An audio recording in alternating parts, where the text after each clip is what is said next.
Assalamualaikum warahmatullahi wabarakatuh, Bang Jen di sini.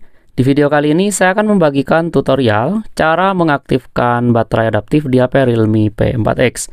Tapi sebelum kita ke tutorialnya, bagi teman-teman yang belum subscribe, silahkan tekan tombol subscribe. Dan jangan lupa untuk menyalakan tombol lonceng agar mendapatkan pemberitahuan tentang konten menarik lainnya dari channel ini. Oke, tanpa berlama-lama langsung saja kita ke tutorialnya.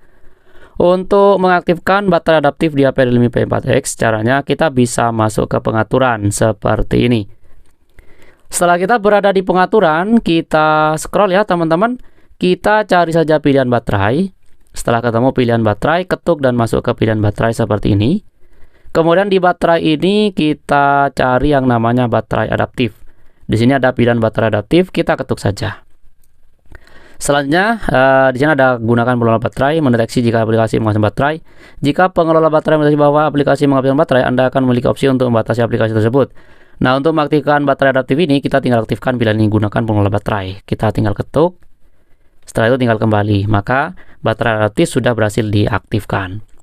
Oke, seperti itu ya teman-teman cara mengaktifkan baterai adaptif di HP Realme P4X. Semoga bermanfaat, kurang lebihnya saya mohon maaf. Wassalamualaikum warahmatullahi wabarakatuh.